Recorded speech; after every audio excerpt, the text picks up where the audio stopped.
Hey, what are you doing? Stop, you can't keep feeding babies to the fish! Welcome to a bad recap of Dungeons & Dragons: Honor Among Thieves, a movie about, I'm sorry, I just really think we should wait for Jonathan to arrive. I'd hate for him to miss any important plot details. Anyway, I've never played Dungeons & Dragons myself, since you need friends for that, so if I get anything wrong during this video, I don't care. The movie starts where my Friday nights usually end, at prison, where Edgar and Holger have been imprisoned for 2 years for the crimes of grand larceny and skullduggery.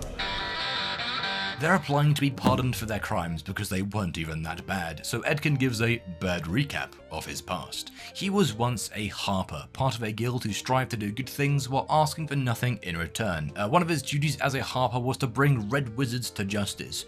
I don't know what a red wizard is, but what I do know is they're bald. One of these wizards wasn't very happy with being thrown in jail, so they'd poked Edgin's wife really hard in the stomach. With a knife. Why did they give Edgin a dead wife? I thought as a harper he never asked for anything in return. After rescuing his daughter from my favourite hiding spot, the walls, he quits being a harper and instead starts day drinking. Finally, this character is relatable. Oh wait, he isn't sharing with his daughter, but never mind. He then meets Holger, who helps him raise his child, but there's a problem. They're broke. For some reason, they skip gambling and go straight to the second easiest way to make money: crime. Of course, they took the baby along with them because childhood trauma is the only way to unlock your full potential. Just look at Max Verstappen. My dad did that once to a mechanic with a fork. Along with Simon, a terrible sorcerer, and a conman, Hugh Grant, the five of them became a team, stealing from the rich and spending their wealth in the pub. Yes, they're thieves, but there's honor among them. One day, some funny-looking wizard lady recruits them for a heist on a harper stronghold. Yes, the people Edkin used to work for. At first, he's like, no, but Hugh Grant lays down a very persuasive argument. Money? They leave his daughter at home, so there's less people to split the loot between, and they break into the stronghold where they steal $2.3 trillion. I wonder how the Harpers are going to cover this one up. It's not even funny. Sarah Second Dragon has hit the World Trade Dungeon. The wizard lady who hired them steals some weird goat horn, and Edgin steals the Tablet of Reawakening, a powerful artifact that can bring anyone back to life. After some guards enter the vault, the wizard lady casts the Sphere of Zack Snyder. Just look at that slow-mo. Edgin and Holger get trapped in the spell, leading to their imprisonment and the start of the movie. Wait, we're back at the start of the movie. Okay, well, hopefully Jonathan will arrive soon and we can continue with this video. Edgin and Holger lunge at Jonathan, launching themselves out of a window and breaking out of prison. A risky play, but anything to avoid But we approved your pardon! What? After escaping from a prison that was about to release them, they start tracking down Hugh Grant. Since before his capture, Edgin gave him the tablet and told him to take care of his daughter. They find out that over the last 2 years, he's conned his way into becoming the Lord of the City Neverwinter with the help of his advisor, the creepy wizard lady. He's also spent the time manipulating Edgin's daughter into hating him. I can't believe this. A con man telling lies? Absurd. He reveals that the two of them actually broke out of prison, which really upsets the daughter. You know, she's fine with them being crooks and thieves, but prison breakers? That's illegal. He then reveals their capture during the heist was planned. He was in cahoots with the wizard lady, and now he has a daughter. Seems like a lot of hassle to steal a child. I mean, there are much easier ways, so I've been told. He orders the execution of his old pals. But Holger manages to save their lives, while Edgin, what the fuck? They escape the city and begin scheming ways to break Edgin's daughter out. If only Jonathan was here to help. They form a plan to put together a team of remarkable people so they can Get to that castle and take her out ourselves. take her out. They're gonna kill his daughter. They first find Simon, the terrible sorcerer.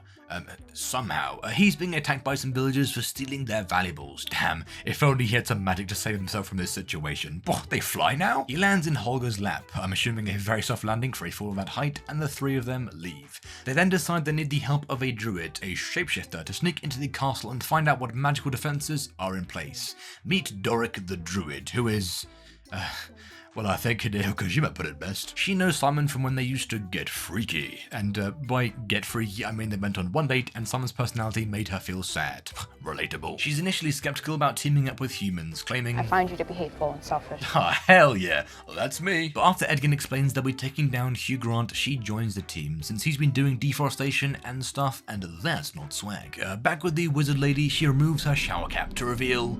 she's... oh my god. She's bald! She talks with the CEO of Red Wizard, suggesting that some tomfoolery is afoot. But before we find out their ultimate plan, Hugh Grant enters the room. The two of them meet with some other lords to discuss the magical security put in place to protect their treasure. You see, Hugh Grant has revived the previously banned High Sun Games, a tournament outlawed for being too dangerous, or in other words, too exciting, stating that it is not the role of government to deny the people what they crave. Oh, amen to that. A man can dream.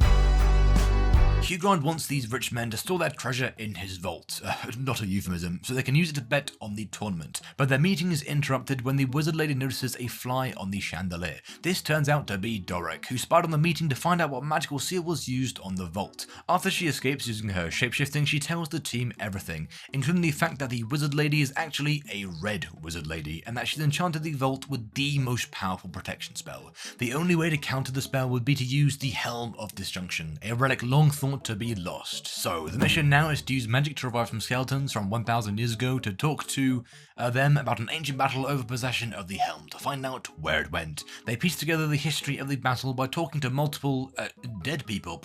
No wait, is that a dragon? Now we just need a dungeon. Eventually they learn the helmet was left in the possession of Zenk, a heroic divine warrior, a paladin over 1,000 years old, just a good guy that rescues babies and gives to the homeless.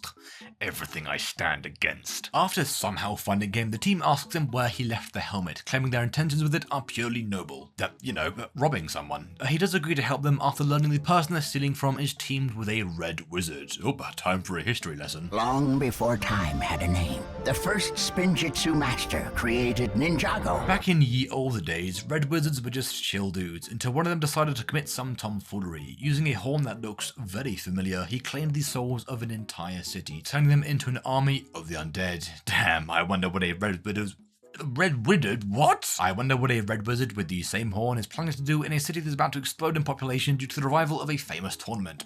I guess we'll never know. Zenk guides them down into the demon ruins from Dark Souls, since that's where he decided to hide the helmet, in hell. They find some brain-eating monsters in their way, but luckily the team doesn't have such weaknesses and they continue further into the depths. Eventually they reach an impassable chasm, and while looking through their gear for a solution, Simon notices Holger's walking stick. Hey, where did you get that? What, my walking stick? I stopped it from some old guy. He fell over. It was really funny. That's not a walking stick, that's a portal gun from the Minecraft mod. You mean from the video game? Yes, Minecraft, the video game. They teleport over the gap and find the helmet. Oh, lovely. Side quest completed. Now, back to the main task of killing Edgin's daughter. Oh, wait, a new side quest? Come on, this is ridiculous.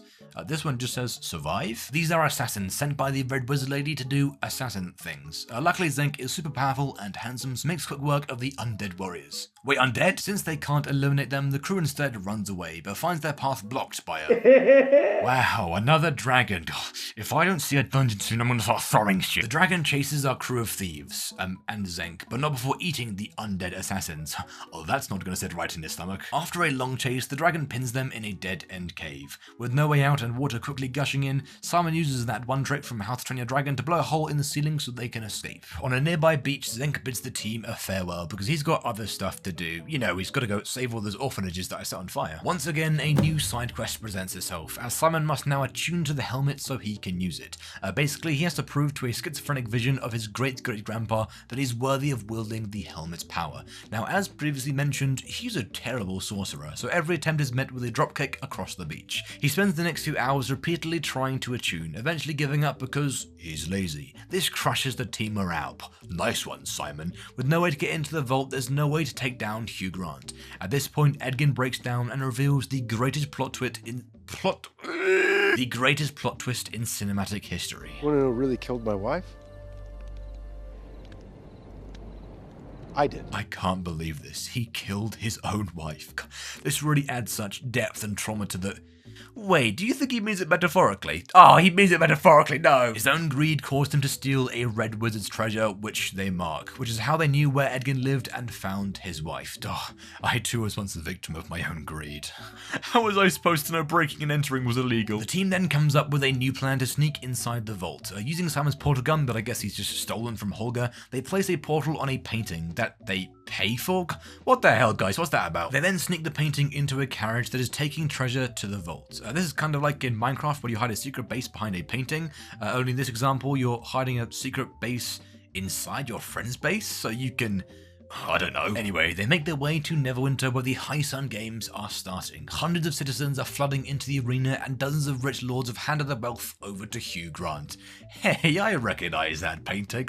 Looks like the plan worked. Uh-oh. With Plan B falling flat on its face, literally, they resort to Plan C, which is to fall back on Plan A. While Dorok tries to squeeze her way through the portal, Simon must attune to their helmet. By creating an illusion of Edgin to distract the guards, Simon, Holger, and Edgin sneak into the castle. I said Simon, Holger, and Edgin sneak into the... What the hell, Simon? How did you get stuck? The illusion starts to buffer and break down, much like myself after touching vodka, and the guards catch on that some tomfoolery is afoot.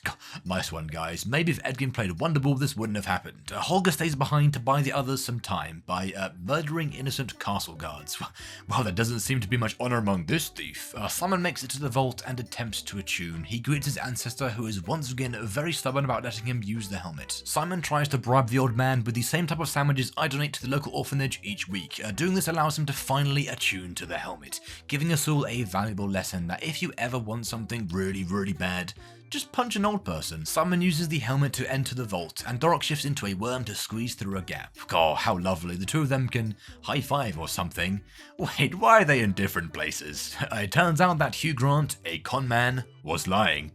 I don't believe this. Dorok sees the treasure of all the lords being loaded onto a boat before a guard knocks her out, and inside the vault, Simon and Holger are captured by some tentacles. Edgin, meanwhile, has gone to find his daughter, hoping to reconcile and save her from Hugh Grant. Hugh Grant, more like huge breast implants. Am I right, gamers? Okay, it wasn't that funny. Edgin gets captured by the Red Wizard Lady cosplaying as his daughter, and as punishment, he and the rest of his team are entered into the High Sun Games. Magic suppression cuffs are placed on Dorok and Simon to prevent any cheating, and the first event begins. Is it gonna do it? Are they? Could this be Yes. gambling? Yes. Gambling at the yes. games? Can you take me higher? The first event is that one minigame from Hypixel Party Games, where all the contestants must reach the center of a maze while being chased by monsters. Dorok almost falls into a cube of, whatever that is, but when she pulls her arm out, she manages to lose the suppression cuff. Meanwhile with Edgin, whoa! Oh, that nearly made me poo my pants. What do you mean as a panther? He gets saved by Holger, and all four of them continue deeper into the maze, eventually reaching the center. But instead of claiming their victory, they go to find another way out, as staying in the event would only lead to more challenges. They're cowards basically, and don't want to fist fight a minotaur or something. They run back out of the maze and find one of the funny cubes, which they jump into right before it gets taken under the arena. Dorok then turns into a snake and escapes the cube through the hole left by her human arm, pulling everyone to safety and officially breaking out of the High Sun Games. They head outside to the docks where they find Hugh Grant's boat loaded with all the treasures he's stolen from the lords. When Hugh Grant arrives with Edgin's daughter, Edgin tries again to tell her she's been lied to, and she believes him this time because he stood on the boat, I don't know. But Hugh Grant is a big fan of money and tells the four thieves to leave his boat while holding a knife to his adopted daughter's throat. Well, I don't think adopted is the right word, maybe stolen? But either way, just a terrible way to treat a child. Did he go to the Jos Verstappen School of Parenting? While he's distracted doing an evil villain monologue to Edgin, Holger launches a potato at his head, knocking him back and saving the daughter. They all board the boat and Simon summons a wave to push them out to freedom. Oh, mission complete. Hugh Grant has been stripped of his wealth and therefore his power, and Edgin's daughter has been saved from the city. Now they just need to finish the job and take her out. The five friends sail off into the open ocean, with all the treasure they need for at least one good night out at the pub. And the movie... Wait a second, why is that cloud prolapsing? By consulting the books Zenk gave him, Edgin realizes what's happening. The Red Wizard Lady is about to steal the souls of the entire city. Obviously the crew can't just sit around and watch, they must become Dungeons and Dragons. They sail back to the dock and use Simon's portal gun to throw all of Hugh Grant's stolen treasure from a hot air balloon. I'm sure being hit on the head by a solid gold chalice would kill someone, but at least they'd die rich. This trail of treasure leads all the citizens out of the arena away from the evil steal your soul spell, angering the Red Wizard Lady who just wanted some friends. Until they defeat her, Edgin tells his daughter to hide using her invisibility pendant that I think I forgot to mention earlier in the film. Whoopsies. It's not the worst thing I've left out of this recap though. I actually cut an entire main character from the movie. I'm sorry, Grimblebone. The final battle begins and, whoa, is she summoning Transformers? Dorok makes the first move, lunging while shifted into an owlbear. The wizard then brings a statue to life and, of course it's a dragon. Why can't you bring a dungeon to life instead? Dorok grapples with the beast, Simon deploys his magic, Holger swings for its throat, and Edgin... watches. No, I'm just kidding, he helps. Yeah, no, I'm just kidding, he doesn't help. Just as he's about to be eaten, Dorog makes the wizard lose focus of the statue, reverting it back to stone. The wizard traps Holger and Edgin in a super monkey ball before reaching out to give Dorog a high five. But Simon intercepts the weird flesh hand with honestly a rock solid defense.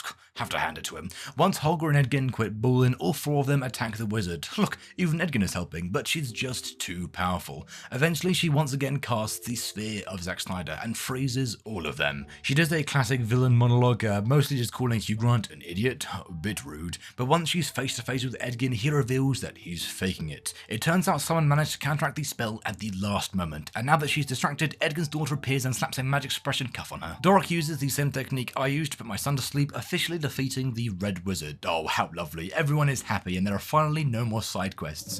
What the f? It turns out that Holger was fatally stabbed during the battle, and now she is whole gone. While watching his daughter mourn, Edgin realizes how much Holger meant to their family. She was the one who raised his daughter and taught her important life skills like walking and credit card fraud. She's so much more important than that stupid lame wife of his, so he uses the Tablet of Reawakening to bring her back. Everyone celebrates the liberation of Neverwinter from Hugh Grant, who is caught fleeing the scene of his crimes by Zenk. He's held in the same prison as Holger and Edgin, and after a year tries to appeal for a pardon, but despite being a con man, he can't lie his way out of his sentence, so instead tries to write Jonathan out of the window. Uh-oh. I think someone stole the window. And the movie ends. Great movie. I enjoyed the part where I didn't see a single dungeon, and my favourite character was easily Gorg, because I had no idea this was a crossover. But yeah, if you enjoyed this recap, be sure to leave a like, subscribe, and hit that bell so you don't miss the next one. Thank you ever so much for watching.